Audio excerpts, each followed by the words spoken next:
sem palavras para agradecer. E agora, você não vai escapar. Eu peço, por favor, que você tome seu lugar aqui, porque nós vamos gerar agora um debate. Por favor, fique à vontade. E eu vou chamar o brilhante, vou colocar por ordem assim de tempo de casa como cliente da Rimini. Brilhante, por favor, venha. O brilhante, ele é presidente da Bombril, por favor. Obrigada, sim, por favor.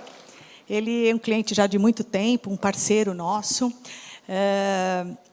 Depois, nós temos um representante do agronegócio, que é o Extremo, é um cliente novo, tanto é que eu não conheço, só por telefone. Cadê o Leandro? Leandro Ferrari, aqui, por favor, Leandro. Veio do interior de Minas, viagem longa, horas de carro, avião. Puxa, ficamos muito agradecidos de você ter se esforçado tanto para estar aqui conosco. Por favor, Leandro, bem-vindo à comunidade Rimini, por favor. Muito bom. Bom, também temos vocês, para quem está acompanhando desde 2019, eu nem me dei conta que essa discussão está em Brasília desde 2019, as pessoas sabem que a Confederação Nacional da Indústria foi uma das entidades que sempre teve muito perto, né, dessa discussão em Brasília. O Mário Sérgio não pôde vir justamente porque o presidente chamou, né, Fábio, numa reunião de emergência em Brasília, mas ele mandou o representante Fábio. Por favor, Fábio, junte-se a nós. Representante da Confederação Nacional da Indústria. Eu pedi até licença para... Eu pedi licença para ele para colocá-lo da seguinte forma, né, a CNI como um sponsor, né, uma entidade que sempre foi muito otimista e procurou colaborar durante todos esses anos. Então, eu acho que é uma visão importante para a gente ter aqui no debate. E como eu não sou tributarista, né, mas temos aqui, posso chamar de veterano da indústria de TI, o Paulo, por favor, Paulo, junte-se a nós. O Paulo, ele trabalha junto às empresas, especificamente no assunto tributos, localização. Então, aqui a gente vai tentar fazer um gancho, né, na visão de CFO, visão de presidente, visão do governo, visão da Confederação da Indústria, e ele vai ser o gancho para a gente depois falar qual vai ser o impacto na TI, porque, no fim, essa foi muitas pessoas entrando em contato, principalmente com a equipe da Silvia. O que eu posso ir fazendo para adiantar? Como é que vai ser isso? Né? Como é que vai ser a transição?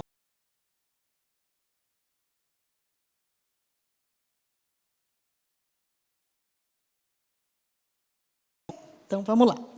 Opa. Bom, boa tarde. É um prazer enorme estar aqui. Parabéns, Denise e a Rimini, pela organização desse evento. A reforma tributária é um evento único, específico, de muito impacto nos negócios, né? As alterações explicadas pelo Mombelli aqui foram extremamente importantes. Essa emenda constitucional ela foi aprovada no mês de dezembro.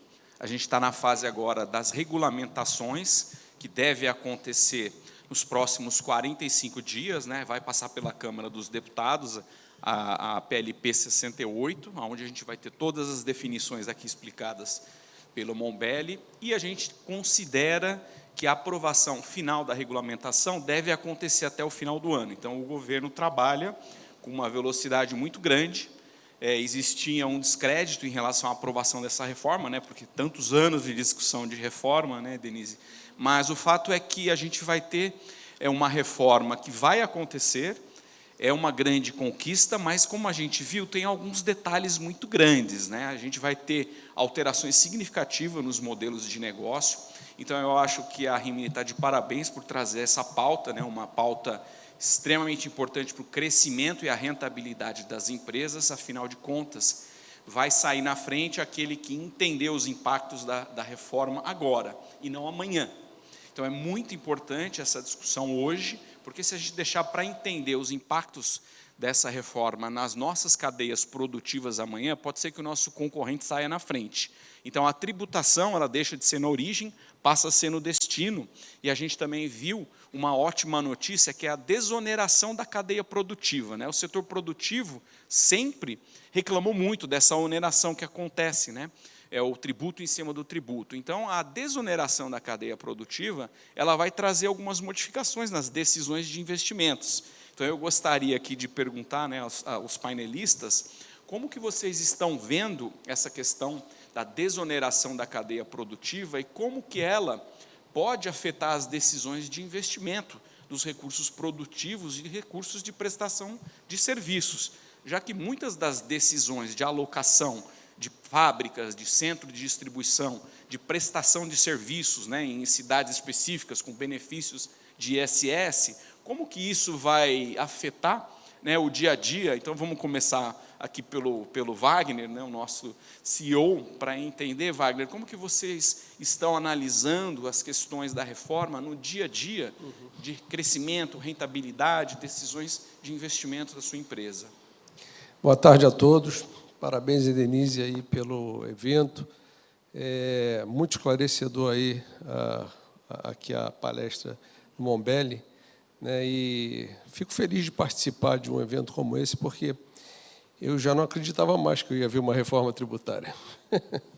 Pensei que ia ser para as próximas gerações e que eu não ia passar por isso. E bacana que a gente está vendo, eu acho que tem uma série de senões, né? Tem todos os segmentos, cada um querendo puxar um pouquinho para o seu lado. Mas, no final do dia, se a gente não tiver a melhor reforma, nós já teremos ganho bastante, né? Porque precisava começar de alguma forma. Então, eu acho que tudo que vem, que é trazido aí no bojo dessa reforma, tem muita coisa que é bacana. A questão da transparência é fundamental, né? A gente poder, assim como a gente vai em outros países e ver daquele produto que a gente está consumindo, quanto que é, de fato, imposto, né? É um negócio sensacional, é esclarecedor para o consumidor também, né? Para ele entender efetivamente como é que se compõe aquele valor que ele está desembolsando. Bom, enfim, do ponto de vista de quais são os impactos, como é que a gente está vendo, eu acho que ainda estamos numa fase que isso não está muito claro, né? Eu não estou falando aqui, primeiro, como especialista tributário, que eu não sou, né? Segundo, na verdade, a gente está num compasso, né, de espera, tentando entender um pouco melhor, né, o que vão ser essas regulamentações, enfim, mas, sem dúvida, eu acho que a gente vai ter um ganho fundamental, que a gente passa de deixar de discutir na hora que está fazendo o negócio, né? A gente tem a preocupação, como é que eu faço o meu melhor produto, né? Como é que eu coloco o meu melhor produto no destino? Como é que eu entrego isso para o meu cliente? É só isso? Não, não é só isso. A gente tem que ficar assim, mas espera aí, eu tenho que fazer aqui alguma movimentação tributária que vai me beneficiar. E, às vezes, o cara não tem o melhor produto, mas ele vai e desloca através de um frete, porque ele tem algum benefício em algum local, ele vai lá, volta, anda 1.000 quilômetros, né? E consegue fazer o produto mais barato. É a mágica que a gente tem no país, né? Então, na hora que a gente começa a equacionar tudo isso, eu acho que a gente começa a ter uma discussão, que é a melhor discussão que pode ter, eficiência. Na hora que eu estou nivelado com o meu concorrente, né, e a composição de custo dele é igualzinha à minha, ele não tem vantagem nenhuma, porque ele tem uma fábrica em determinado local, em determinada região, e eu não tenho, porque eu não pude fazer aquele investimento, apesar de eu ter um excelente produto, eu não consegui botar a fábrica lá onde ele tem, por uma capacidade de investimento. E aí esse cara vai lá e consegue ter resultados melhores do que o meu. Isso acaba, né? Então, eu acho que onde tem uma grande expectativa é nisso. É a indústria, o empresário em si, parar de pensar nos artifícios tributários, né? Como é que eu faço para ganhar um dinheiro tributariamente? Meu negócio não é ganhar dinheiro em tributos, gente. Meu negócio é vender produto. Então, tá, vamos pensar como é que eu vendo bem produto, né? Como é que eu vendo bem serviço.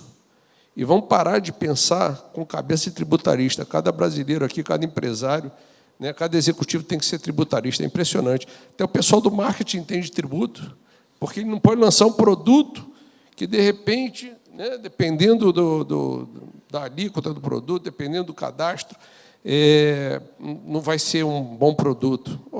Né? Então, eu acho que a gente sai disso e passa a ser especialista naquilo que a gente se propõe a ser realmente. Se eu sou um prestador de serviço, eu vou prestar o melhor serviço, eu vou competir de igual para igual. Se eu sou um industrial, né, uma indústria, a mesma coisa, eu vou fazer o melhor produto, vou entregar o melhor produto, e essa percepção é que vai gerar o meu sucesso ou o meu insucesso. A percepção do meu consumidor é que vai gerar o sucesso ou o insucesso. Então, isso realmente é uma expectativa muito bacana, né, que eu tenho, eu acho que todos nós temos, porque realmente a gente sai desse tipo de coisa. Agora, óbvio, a gente tem dúvidas ainda, interrogações, vamos ter que gastar um dinheirinho, né, gente? O pessoal de tecnologia está aqui, sabe que nada disso cai do céu, né?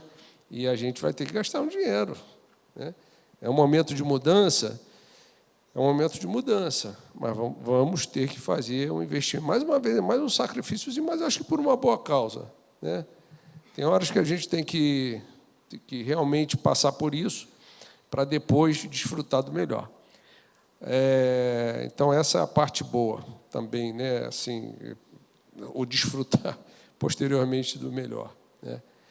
Então, tem uma coisa que, obviamente, afeta as empresas, e que, principalmente, empresas que estão muito baseadas no seu capital de giro, a partir de capital de terceiro, né? Ou que tem dificuldade, está passando por uma dificuldade que não é difícil no Brasil hoje, né? O Brasil atual, só lembrando, depois da Covid, a gente só vem vendo aí RJs em cima de RJs, e o varejo sofrendo muito, né? A taxa de juros está muito alta ainda, então isso machuca bastante. E aí temos uma situação que muda e afeta fluxo de caixa, que a gente passa a antecipar o desembolso, né?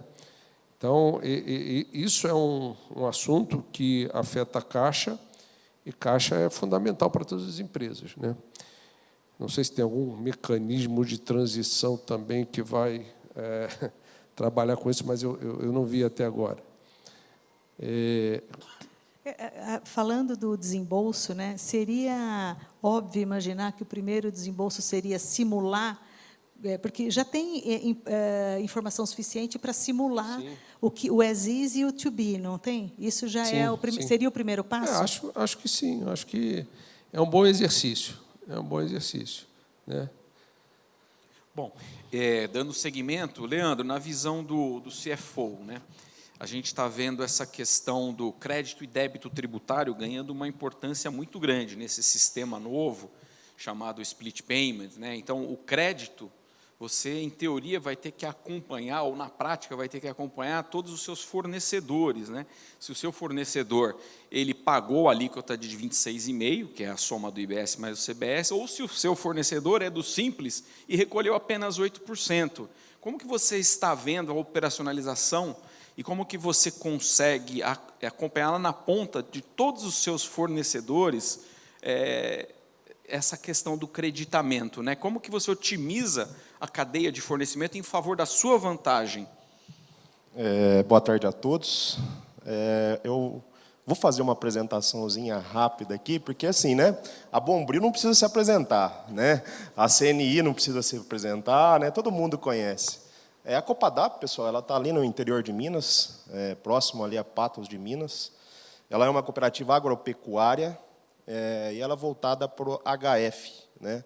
Nós somos aí hoje o maior produtor de alho do Brasil, nós somos o maior produtor de cenoura do Brasil também, dentre mais 11 culturas, além dessas duas principais nossas, né? Estamos ali em São Gotardo, cidade de São Gotardo, próximo ali a Patos de Minas, o meio entre BH e Uberlândia, né? Então, assim, é uma cooperativa relativamente grande, né? Temos aí um faturamento de 1,5 bi, esperando chegar em 2028 nos 2,5. É uma cooperativa nipônica, são descendentes de japoneses que estão ali, e produzindo, nossa paixão é a produção de alimentos, né?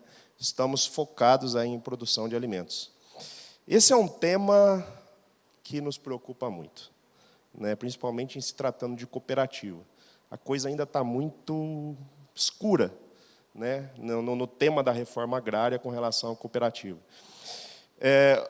Somos grandes produtores rurais ali, né? E tudo que impacta com relação ao fornecedor é repassado para o produtor, né? Então, essa é a grande preocupação nossa.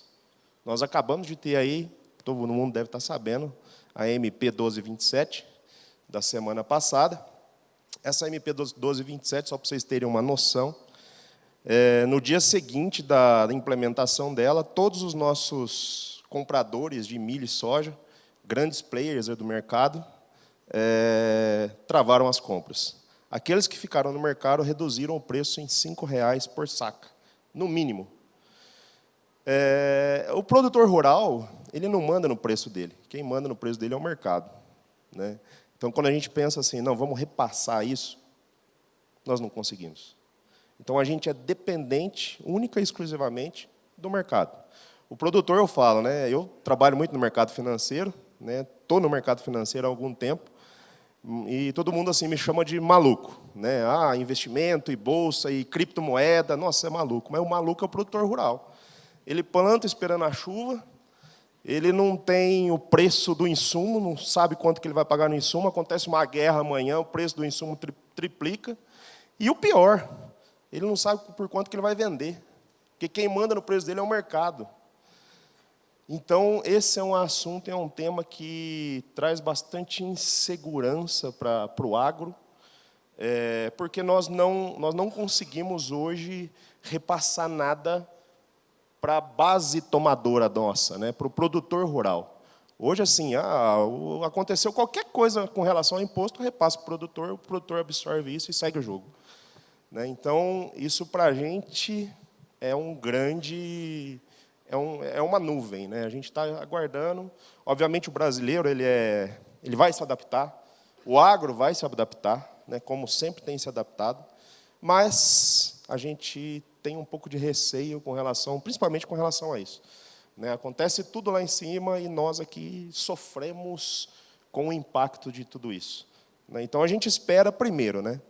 A reforma tributária, ela, entendo, pelo pouco aí que a gente tem estudado, a gente entende que ela vai desburocratizar, e toda desburocratização ela traz mais eficiência.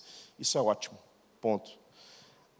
Agora, a insegurança política é grave, né? Então, esse é o nosso medo, né? Essa insegurança política que eu preciso rever algum ponto para poder tirar de um lugar e colocar no outro. Vamos lá, soltar uma medida provisória, afeta... Para vocês terem uma ideia, pessoal, nós estamos falando aí só para a cooperativa, de um prejuízo de 80 bilhões de reais. Então, assim, isso é repassado para o produtor rural, né? Esse é o nosso medo. Ótimo. A reforma tributária, ela tem a segurança jurídica da gente não ter movimento político nenhum? Ótimo. Boa Perfeito. pergunta. A gente se adapta. Agora, a gente tem esse medo. É um tema muito polêmico, a gente sabe, né? É um tema crítico e polêmico, mas não pode ser deixado de falar. Nós estamos falando aí de cooperativas onde 50% de toda a exportação agropecuária do país passa por uma cooperativa, né? 30%, 33% de toda a produção agropecuária do país passa por uma cooperativa. Então, assim, a gente precisa entender melhor esse cenário. Eu fiz essa pergunta até para o Fábio, né, Fábio? Porque a gente que está mais no dia a dia na TI, né, tem essa preocupação. Puxa, será que durante esse período de 10 anos, não é? Muita coisa vai começar a mudar no decorrer do tempo, e aí você acabou esclarecendo, eu fiquei mais otimista, se você puder repetir, eu acho que para tentar animar ali o Leandro. Né? Eu fiquei bastante otimista. Vamos lá. Boa tarde a todos. Primeiro, eu queria agradecer o convite e parabenizar a Rimini e a Denise pela realização desse evento. É uma honra para mim poder compartilhar um painel com colegas bastante especializados e que conhecem bastante do assunto, e eu vou gozar da vantagem aqui de falar, por último, nessa primeira rodada, que é algo bastante, ao mesmo tempo, é bom e desafiador. É bom porque os colegas já levantaram vários insights que eu vou complementar, além de responder a pergunta da Denise, e desafiador porque o sarrafo foi levantado, que as falas foram muito oportunas. Com relação ao seu ponto, Denise, sobre o que pode haver de mudança nesses 10 anos de transição, o que eu havia colocado para você na nossa conversa preliminar, é que, como o Mombelli deu uma aula, né, expôs de uma forma muito clara e completa, as balizas da reforma estão postas pela emenda constitucional, e agora nós estamos na fase de regulamentação legal. Então, evidentemente que depois vão vir momentos aí de normatizações ainda infralegais, de operacionalização, que a Receita vai conduzir, mas, no nosso entendimento, os grandes pontos norteadores da reforma estão postos. A ideia, evidentemente, até complementando o que o Leandro colocou, assim, eu não estou dizendo que o Brasil, o novo modelo, está inerte ou está blindado de qualquer risco, mas a ideia é que o que foi colocado na Constituição e que vai ser colocado em lei, toda a nossa expectativa e o nosso trabalho nesse sentido, né, da CNI, é que vai ser respeitado e a reforma vai ser construída, está sendo construída nesses pilares. Então, a transição, a ideia é que, ao longo da transição, a gente não passe por mudanças nas regras que já foram definidas, que a transição seja realmente para adaptação de todos, tanto do lado do fisco como do lado dos contribuintes. E, aproveitando, assim, fazer um gancho, eu gostei muito da fala do Wagner, no sentido de como os efeitos positivos da reforma vão ser refletidos numa maior eficiência das empresas. Esse é um ponto que fez a CNI ser uma defensora, né, uma apoiadora da reforma tributária, desde o início do processo de discussão, e agora, ao longo da regulamentação infraconstitucional, justamente porque a gente entende que a reforma tem um grande potencial de aumentar a competitividade das empresas e, com isso, acelerar o ritmo de crescimento econômico do Brasil. Então, é nessa perspectiva que a gente trabalha. E por quê? Então, para fortalecer alguns exemplos que o Mombelli muito bem colocou e que talvez eu consiga ilustrar com alguns números para dar mais clareza ainda. Então, tem toda a questão da gente eliminar ou reduzir muito um dos grandes problemas, uma das grandes distorções atuais, que é a questão do resíduo tributário, a cumulatividade. Hoje, para os senhores terem ideia, na segunda estimativa que a CNI elaborou, na média da economia brasileira, a gente está falando de um acréscimo de 9,7% sobre a receita líquida de impostos das empresas, por conta da cumulatividade. Então, imagine só, o Mombelli explorou, por exemplo, como que isso gera um problema nas exportações, né? E agora a reforma vai desonerar as exportações. Então, imagine só uma empresa que busca exportar seu produto, mas, além de todo o custo que ela tem, então, todo o esforço que ela tem para ser competitiva, concorrer com o mundo todo, ela tem que carregar ainda mais 9,7% de incremento de custo de uma tributação oculta. E não basta só isso, né? Muitas vezes a gente foca essa questão da competitividade olhando para a exportação, mas tem que lembrar que o produto importado chega no Brasil também em condição mais vantajosa, justamente por ele sofrer menos, estar menos sujeito ao problema da cumulatividade. Então, a reforma ela vai ao encontro desse problema, né? Ela busca solucionar isso, garantindo um crédito amplo, então, tanto o IBS como o CBS. A gente acaba com essa questão hoje de as empresas gastarem muito tempo, esforço e dinheiro identificando o que dá direito a crédito e não dá direito a crédito. Agora a legislação vai ser muito mais simples, objetiva nesse sentido, de forma que praticamente tudo vai dar direito a crédito, com algumas exceções com relação à aquisição para uso e consumo nas figuras dos funcionários, dos sócios acionistas da empresa.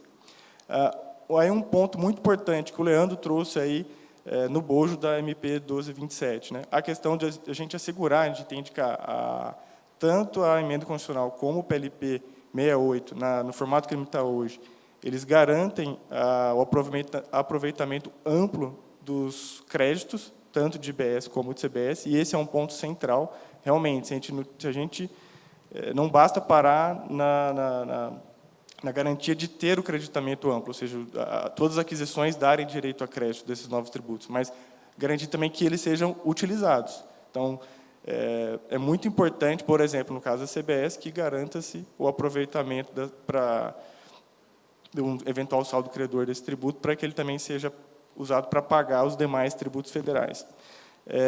E um outro ponto, né, para fechar esse pilar que vai levar à redução da cumulatividade, ao aumento da competitividade das empresas, é a questão da restituição ágil dos saldos credores. Hoje, as empresas sofrem muito com esse problema.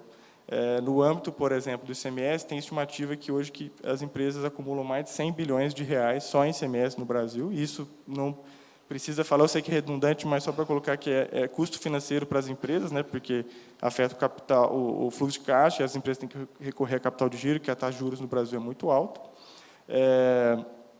E a reforma traz a garantia de que vai haver uma restituição muito mais rápida. Então, para os senhores terem ideia, hoje, no formato como está colocado no PLP 68, o regramento padrão é que isso aconteça em até 75 dias, né, 60 dias para apreciação do pedido de restituição de ressarcimento pela avaliação pela Receita, e mais 15 dias para efetuar esse ressarcimento. No entendimento da CNI, isso representa um avanço muito grande.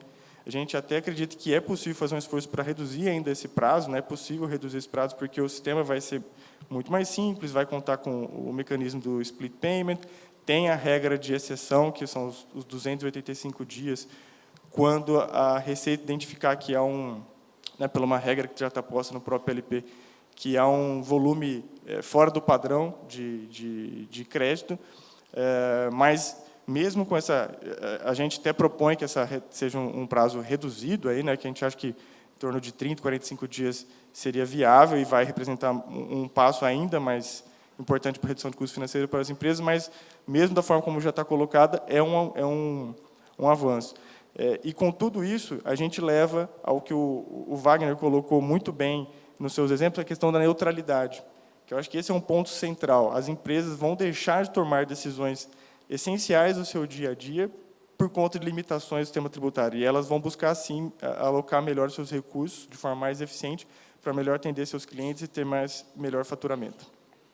Bom, acho que a gente está vendo aqui existem benefícios, né, mas também existe um período de transição que talvez nós vamos precisar em TI gerenciar dois sistemas, né? A gente tem o sistema atual e tem um sistema novo que começa aí a partir do período de teste em 2026. Mombelli, como que você enxerga essa transição? Por que ela tem que ser tão longa? Não daria para fazer em um ano? Porque nós estamos aqui do lado da TI achando que nós vamos precisar desenvolver um segundo sistema, gerenciar o primeiro, que já é complicado, e implementando um segundo. E nós estamos vivendo um período, né, no nosso país onde nós temos orçamentos, a rentabilidade está sendo questionada, o custo de capital está muito grande. Como que a Receita enxerga isso do lado? Por que tão grande o período? E o que a gente pode fazer para minimizar esse impacto nas nossas operações? Como vocês sabem, a tributação sobre o consumo, que representa mais de 40% da arrecadação, ela é muito representativa, principalmente o ICMS, mas PIS e COFINS também, e o ISS para os municípios.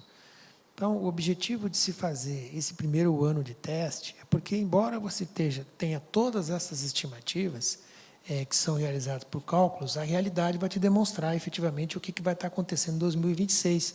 Então, 2026 significaria, aquela alíquota de 0,9, significaria um teste para a CBS, né, no sentido da gente já ter uma base real para ter uma alíquota mais próxima, ou efetivamente mais próxima da realidade em 2027, nem cobrando a mais, nem cobrando a menos pelo efeito da neutralidade. Do IBS, ele entrou com uma alíquota nominal simbólica de 0,1% em 3 anos, tá? Mas por conta de operacionalizações e a própria arrecadação lá do criação e arrecadação do comitê gestor, mas efetivamente ele vai entrando 10% ao ano a partir de 2029, 30, 31 e 32, né? E 33 ele entra a alíquota cheia. Por que essa transição bem mais longa? Por causa dos benefícios fiscais. Tá? Porque essas empresas, todas no Brasil inteiro, benefícios de ICMS, elas têm direito adquirido, isenção contrato, até 2032. Então, para diminuir um pouco esse impacto das duas, ou você entrava logo e tinha que ressarcir as empresas disso, ou você continuava com o ICMS absorvendo esses benefícios, né? Da forma que eles estão dados, e chegava a 2032, como foi feito, né, aplainando isso. Fora a questão do saldo credor do ICMS, né, que depois ainda, todos esses créditos que ainda as empresas têm direito, está lá na legislação, tem direito, vão ter que ser homologados, e depois ainda tem mais 20 anos para pagar o saldo credor do ICMS, que é um valor montante expressivo em relação aos estados, né? São essas as questões que eu queria colocar. Só para uma observação, para vocês verem a complexidade do sistema atual. Tá? Mercado financeiro, que foi colocado agora, serviços financeiros, como é que é a tributação hoje? A pessoa jurídica, falando em pessoa jurídica, né? A pessoa jurídica hoje vai recolher sobre as tarifas ISS. Tem direito a crédito? Não, não tem. Pagou para o negócio? Pagou, mas não tem direito a crédito. Acumulou. PIS e COFINS, alíquota cheia, né? regime cumulativo, alíquota cheia sobre todas as receitas financeiras, tem uma base de cálculo específica lá do setor financeiro, mas a empresa que tem o custo financeiro, que está adquirindo lá, não recebe nada de crédito, nada, porque o PIS e COFINS é sobre o valor implementado na produção, custo de produção. Como é que vai ficar? IBS e CBS, tudo que for tarifa que a pessoa jurídica tiver pagando, vai gerar crédito para ela. E no spread, que ele não pode ser individualizado como tarifa, ele vai representar, na medida em que a empresa teve um empréstimo que é superior ao valor normal da Selic, sobre essa diferença, se ele pagou o empréstimo, aí tem que pagar, né? Porque não pode gerar alguma coisa que não foi pago. Pagou o empréstimo, tem um valor maior, aquela diferença maior vai gerar crédito para a empresa. Tá? Então, é o tratamento diferenciado que está sendo dado, né? O regime cooperativo, que foi colocado aí pelo Leandro, tá? Também tem uma relação toda especial preservando o ato cooperativo. O ato cooperativo interna corporis não é tributado hoje e não vai ser tributado também na reforma. Tem todo um regime aí para fazer adequação da tributação das cooperativas. Tá?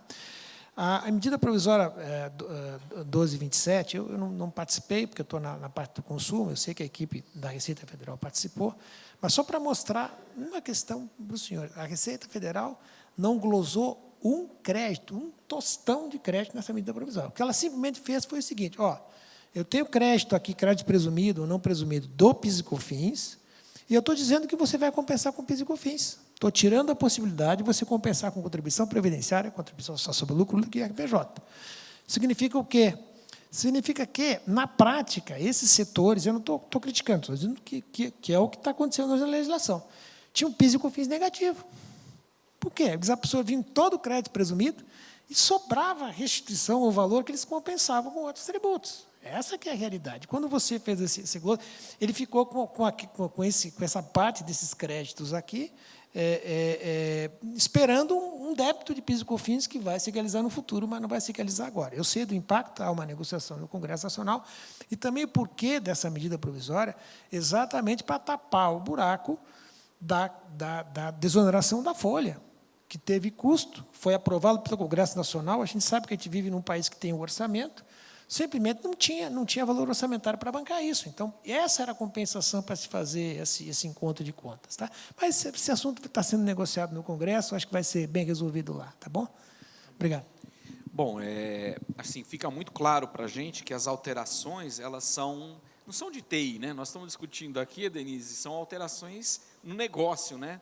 No benefício especial que foi concedido em uma determinada cidade, num crédito tributário que eu vou ter no sistema novo, na decisão de formação de preço, se o meu preço vai ser alterado ou aumentado em 26,5%, porque a gente sabe que a tributação no destino, quem tem que pagar essa alíquota de 26,5% é o consumidor final. A cadeia está desonerada. Então, a gente vai ter que ter alguma mágica de sistemas, Wagner. Eu queria te perguntar sobre a ótica de sistemas. Como que nos próximos 10 anos a gente consegue sistematizar todo esse conhecimento e ter benefícios e não ser prejudicado, né? O Mombelli acho que quer falar um pouquinho também, né, ou não?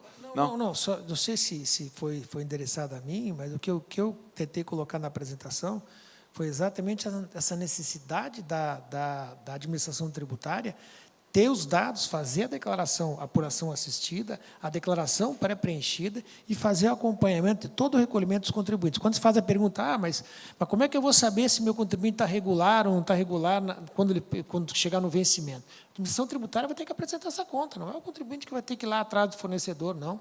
A administração tributária vai ter essa obrigação, e é isso que se espera de uma administração 5.0. Então, uma relação em que, ao máximo, se diminui a necessidade de compliance das empresas. Evidentemente que a situação atual não se mexe, né? O que tem de tributo e obrigação do hoje faz parte da complexidade do sistema. Se puder melhorar, ótimo, mas, se não puder, faz parte do passado que gradualmente vai sendo absorvido aí, né, dentro dos negócios. Ótimo, aí já o esclarecimento do Mombelli, que eu tinha exatamente a minha dúvida a cargo de quem ficaria essa obrigação, né? Quer dizer, se do contribuinte ter que manter isso, ou se da federação, do governo, ter que prover isso, né? É muito bom, mas, de qualquer forma, o contribuinte também vai ter que ser uma informação auditável, né? Porque o contribuinte, por sua parte, não pode simplesmente repassar a responsabilidade e deixar por conta do governo, sem ver minimamente se concorda, se discorda. Inclusive, o que você falou, né? Você tem que dar informação. Tive devolução que não está sendo identificada, por exemplo, tem que ajustar a base de cálculo lá. Então, isso tem que acontecer, porque, em situação nenhuma, as empresas acabam deixando isso a cargo do terceiro resolver, seja lá quem for, seja a instituição financeira, né? Por isso que se faz a conciliação bancária e também as questões de governo, né? Até porque nada na vida é a prova de erro e a prova de bala. Então, tem que ter a conferência realmente da nossa parte. Então, acho que o que a gente vai ter que desenvolver internamente é muito mais entendendo qual é o tipo de informação que a gente recebe, né, da Receita, que nível de detalhamento que vem essa informação. Isso me lembra muito, assim, fazer uma comparação, e espero que não seja isso, mas cartão de crédito sempre foi um problema terrível para o varejo, para você fazer a conciliação, né? Era ótimo, na hora de vender, passa cartão de crédito para lá e para cá e tal. Na hora que chegava, vinha tudo fechado, o extrato da administradora de cartão de crédito. Isso era uma loucura para você fazer conciliação, né? E, obviamente, que eu acho que esse cuidado, essa preocupação, o governo tem que ter, a Receita tem que ter, de dar num formato que facilite, de fato, a vida do contribuinte. Óbvio, o Mombelli já até adiantou aqui, né? Vem nota a nota, eu acho que está muito bom. Acho que a gente, com base nisso, consegue fazer testes, né, via sistema de cheque e de cruzamento de cálculo e tal, e poder fazer uma verificação e uma conferência adequada. Então, eu acho que está claro que, a princípio, não teremos que ter esse, vamos lá, desenvolver esse sistema mágico que vai fazer tudo isso, né? Acho que eu tenho uma pergunta para você, Paulo. Vamos lá, pegando o gancho do Brilhante. Você falou, vamos ter que arrumar um dinheirinho aí para, né? Vamos ter que nos preparar, né? Mesma coisa, o Leandro. Existe a hipótese, dependendo das decisões de business, né, de uma alteração representativa na logística, isso gere um esforço tão grande ou até maior do que a gente se preocupar com os engines do RP? Só para a gente ter uma ideia, estou te perguntando isso porque eu vou fazer um spoiler com o time da Kearney, eles vão apresentar a pesquisa dos CIOs daqui a pouco, e tem um dado interessante que saiu dessa pesquisa dizendo que 53% dos CIOs estão muito preocupados com a reforma, né? Aí eu queria entender qual é a preocupação, colocar a preocupação no lugar certo, né? Se é engine para fazer como que é o puxadinho ali e para construir a casa nova e conviver com o cálculo durante a transição, ou se antes disso, dependendo das decisões do negócio, possam gerar projetos na TI até mais complexos. Então, eu queria saber sua opinião. Para quê? Para os CIOs colocarem sua preocupação no seu devido lugar, né? Ou são as duas coisas? Eu acho que são as duas coisas, né? Quando a gente pensa em sistemas tributários, a gente hoje tem uma realidade muito dura para as áreas tributárias. A área tributária brasileira ela é 80% operacional e 20% estratégica, porque a área tributária tem grandes exércitos, né? O Brasil é conhecido por ter as maiores áreas tributárias do mundo. Então, a gente está saindo de uma abordagem onde todo o custo de apuração fica com a empresa e o governo, né, com a reforma tributária, vai começar a tirar um pouco desse operacional de apuração, que vai ser a declaração pré-preenchida. Isso vai retirar muitas horas de dentro das empresas. Porém, as decisões estratégicas que a área tributária vai ter que tomar são muito grandes. Então, com a relação ao creditamento amplo e restrito, depende hoje de quem eu vou comprar. E aí eu vou até fazer uma pergunta para o Mombelli, porque eu acho que é uma pergunta que todo empresário tem. A responsabilidade de saber se o meu fornecedor pagou é da minha empresa ou é da Receita? Porque a gente já viu a tal da responsabilidade solidária, né, Mombelli, abocanhando algumas outras áreas, a gente já viu algum ruído também. Porque se isso for verdade, eu vou ter que controlar o meu fornecedor na ponta. Eu vou ter que saber se o meu fornecedor recolheu e eu vou ter responsabilidade solidária. Então, seria muito difícil para nossas empresas, controlarmos o pagamento de tributo dos meus 3.000 fornecedores. Então, o sistema de compras deveria ser alterado para poder controlar quanto de pagamento de tributo efetivo houve e se tem um fornecedor que me dá uma vantagem competitiva em relação ao segundo. Então, do ponto de vista de fornecimento, a gente vai ter que ter alguma inteligência, porque a otimização tributária ela vai se fazer necessária. Do ponto de vista de precificação, a mesma coisa. Eu vou ter que colocar no meu preço 26,5% a mais, porque eu vou ter que pagar isso e depois eu vou ser reposto. Mas o meu cliente, na precificação, vai ter que pagar o 26,5%. Então, o meu preço deixa de ser 100, meu preço passa a ser 126. Mas, para você, cliente, vai ser bom, porque você vai ter o crédito desse serviço se não for para o consumo final.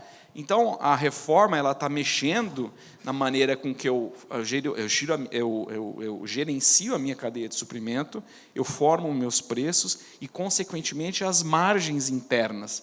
Então, o sistema tributário ele deixa de ser muito mais operacional e ele passa a ser muito mais estratégico. Ele passa a ser fonte de vantagem competitiva ou desvantagem competitiva. Se o meu concorrente descobre uma combinação de fornecedores e de precificação na frente da minha empresa, eu posso estar ganhando ou perdendo vantagem competitiva.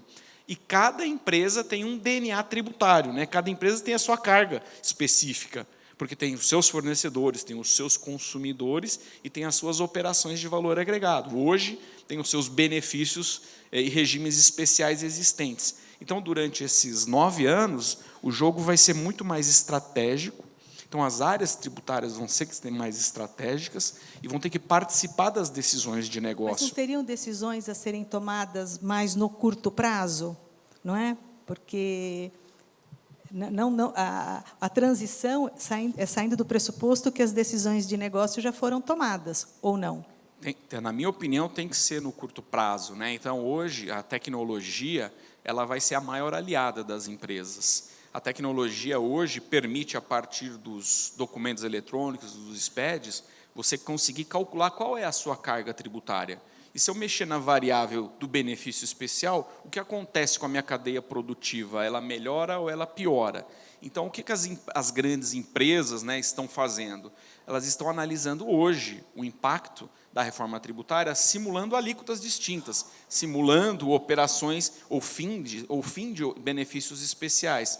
Então, os grandes aliados, nesse momento, são a tecnologia, porque uma planilha Excel não vai conseguir fazer simulações. Para vocês terem ideia, hoje existem, no sistema atual, mais de 2,1 bilhões de combinações possíveis de tributos, né? Origem, destino, substituição tributária.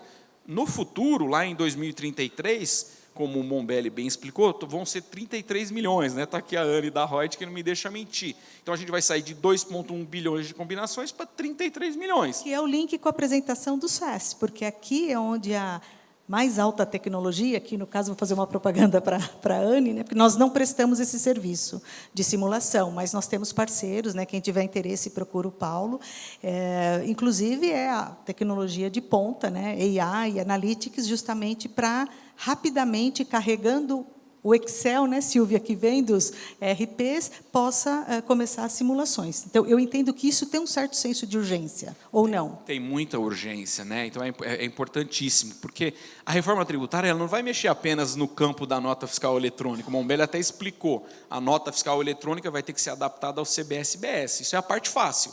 A parte difícil é entender o impacto nos negócios, na empresa, no crescimento e na rentabilidade. Por isso que o evento está de parabéns e foi acertado, né? Porque se a gente não pensar nisso hoje, a gente pode ser surpreendido amanhã. Então, acho que o primeiro passo, as empresas se apropriarem desse conhecimento, a tecnologia já traz uma análise, seja cooperativa, manufatura, uma empresa prestadora de serviços, para que a gente analise o impacto e simule os efeitos nas cadeias produtivas. Isso é muito importante, e a Rimini, né, ela tem essa preocupação, né, então a Rimini tem buscado o entendimento de como ajudam as grandes instalações de ERPs para que a gente consiga fazer essas análises antecipadas. Então, acho que é extremamente importante o impacto na normativa técnica, na NT, né, que a Silvia ali depois vai ter que implementar, é uma consequência, porque um modelo de negócio pode estar sendo desafiado, né? A gente falou aqui, o Fábio, da indústria, mas na minha empresa, que é Software as a Service, uma empresa de desenvolvimento de software, eu estava conversando com o Mombelli, a gente vai ter uma majoração de 2 vezes na alíquota do imposto indireto. Hoje, a gente trabalha com ISS, que é uma carga de 5%, e 3,65% de PIS/COFINS. Então, a empresa de software, hoje, ela paga 9% de imposto indireto, do IVA, né? A gente vai passar a pagar 26,5%. Então, eu saio de uma alíquota de 9% para 26,5%. Então, eu aumento 2 vezes a 3 vezes o valor do imposto que eu pago. Para mim neutralizar esse aumento de imposto, para mim continuar na mesma margem, eu terei que aumentar o meu preço final para todos em 35%. Você está reclamando. Não, eu não estou reclamando, eu estou preocupado, é diferente. Não é só o né? Leandro, né, Leandro? Eu estou preocupado. O otimista aqui é o brilhante. Eu vou aumentar o preço em 35%, mas eu vou chegar para o Leandro ou para o Wagner e falar assim, mas não se preocupe, porque até hoje você creditou 0 dessa conta de TI, né, que eu te cobrei esse serviço. Agora você vai passar a acreditar 100%. É mais o fluxo de caixa do que... É mais um fluxo de caixa e uma combinação de fatores. Então, não é TI, não é alteração apenas no campo de nota fiscal, é alteração em modelo de negócio, né? Então, é essa que eu gostaria de adicionar. Né? Fica esse convite para os CIOs proativamente se envolverem com o C-Level, vocês já fazem parte do C-Level, né? E proativamente, né, colocarem o assunto na mesa, porque quanto mais rápido... conhecimento é tudo, né, gente? Conhecimento é o que vai dar... o conforto que a gente precisa para trabalhar em paz com o dinheirinho ali do Brilhante, né, Brilhante? Vai ter que fazer algum investimento, né? Pessoal, espero que tenham gostado. Não sei se vocês querem fazer alguma consideração final, principalmente o Mombelli. Não, eu só queria fazer uma observação. Vou mostrar aqui para vocês aqui, ó. Isso aqui, vamos pensar que isso aqui é um detergente, tá? Detergente da Bombril, tá? Detergente da Bombril. Aí a empresa compra esse detergente aqui hoje, pergunta, gera crédito ou não gera crédito? A resposta, depende. Se ela utilizar esse detergente na produção, gera crédito. Se ela utilizar isso na área administrativa, não gera crédito. Então, esse tipo de complexidade, isso vale também o crédito físico para o ICMS, vale tanto para o contribuinte, porque ele não sabe de primeira se ele vai utilizar ou não, se vai gerar crédito ou não, e a própria administração tributária, quando ela vai verificar se tem crédito ou não, ela vai ter que fazer uma auditoria. Então, isso complica tudo, complica o ressarcimento, complica o cálculo. Então, alguém sabe do bloco K aqui, do ICMS, né? A coisa mais complexa do mundo, né? Ou seja, essas coisas vão desaparecer, porque isso aqui, comprei, não é de uso pessoal, não vou levar para minha casa para usar o detergente, gerou crédito. Simplifica tudo. Exato. Tá? É isso. Muito bom. Bom, pessoal, agora eu vou me levantar aqui, vou convidar todos vocês, os palestrantes, a se juntarem lá fora para o nosso coffee break.